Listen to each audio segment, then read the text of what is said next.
Look at you, you did it.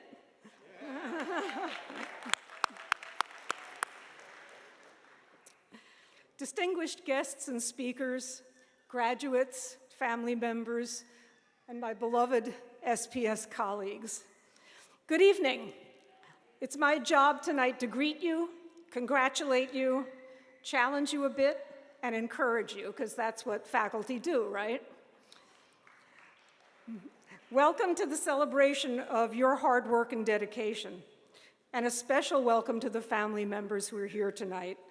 We know our graduates wouldn't be here without the support of husbands and wives, significant others, moms and dads, siblings, children, cousins, and best friends. I bring you warm greetings from your faculty. You know, we're very grateful to you because each semester we learn as much from you as you do from us. And we see your struggles. We worry about you probably far more than you think we do. We are proud of your accomplishments and thrilled to celebrate them, to celebrate you on this important occasion.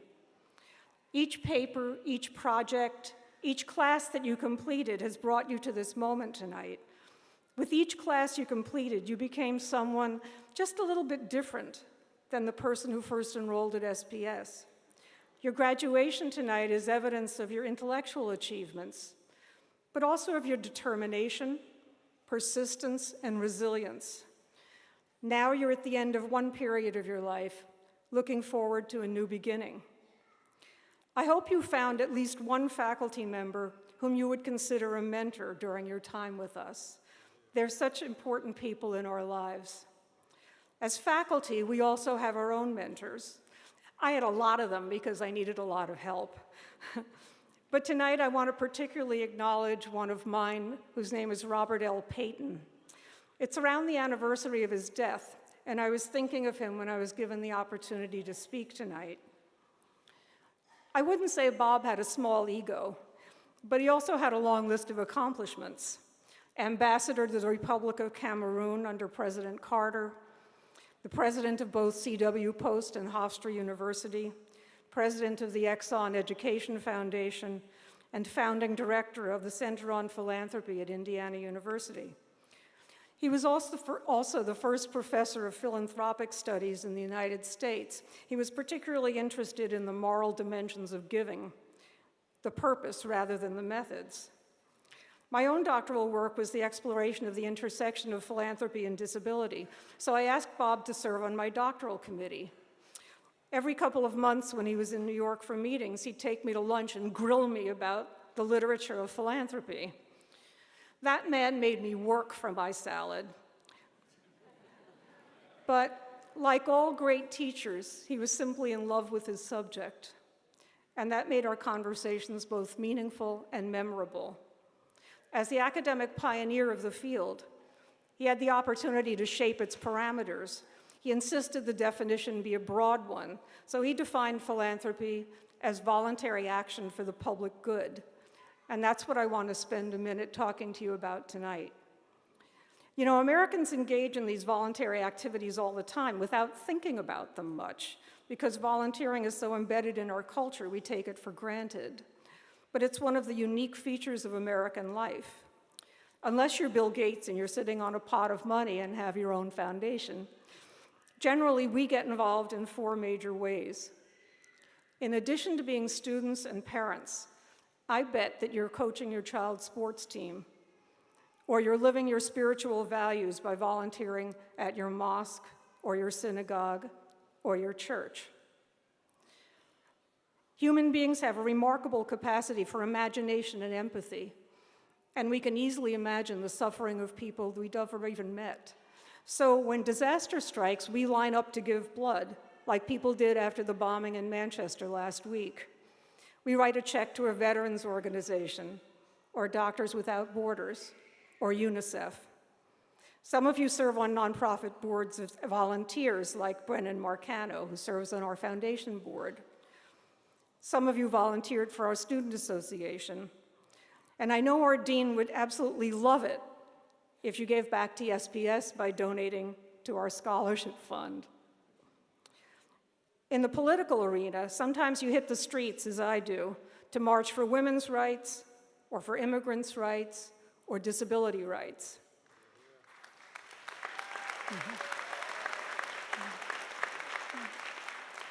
Social historian Walter C. Parker reminds us the original meaning of the Greek word idiot was a designation for those unwilling or unable to engage in civic life. Apologies for using the I word here to my disability studies students. The United States is unique around the world in that it invests its citizens not only with the ability to act for the common good, but the mandate to do so.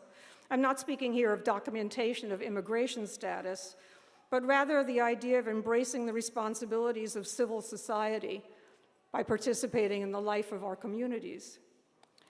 You know, many of us have this ideal of America, a land of generosity, social justice, and opportunity. But the reality of our day-to-day lives so often doesn't match up with that ideal. I'm here to tell you tonight that we have it in our power to make the country work for us and reflect our values.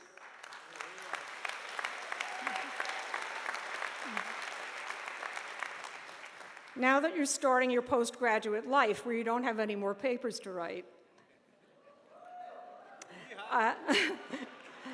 I'd like to challenge you. I'd like to challenge you to think of 3 issues that are really important to you. What kind of world will our children inherit? What kind of country do you want to live in? And what are you going to do about it? You're experts in the issues that affect you. So many of you chose to complete your education online, not only because of our low tuition and our terrific faculty, but because you couldn't find affordable childcare. Many of you are at risk because of your immigration status, your sexual orientation, your religion, or your race. Many of you know that disability creates barriers to opportunity that are not only physical. Now that you're about to graduate, many of you will be faced with student loan debt. You don't need to be Rosa Parks or Nelson Mandela to make change. Just start with the issues that affect you. You already have many of the tools you'll need. The thinking and writing skills that you honed here at CUNY SPS, the persistence and determination that got you through your academic program, but also your altruism, your empathy, and your patriotism.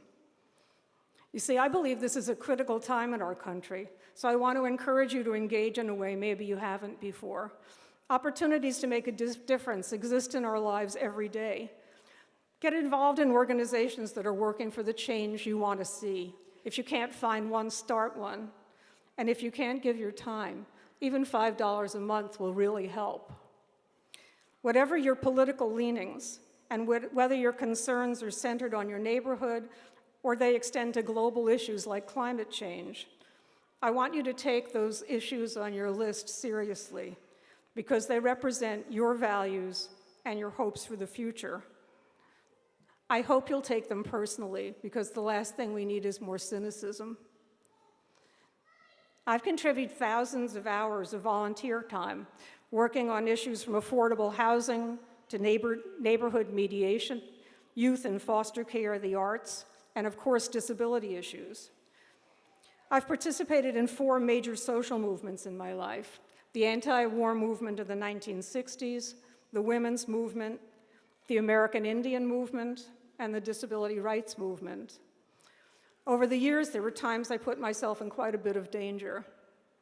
Sometimes we reached our goals, many times we didn't. Nevertheless, I persisted.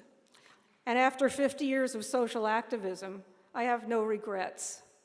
You won't ever regret trying to make the world a kinder, more just, more inclusive place.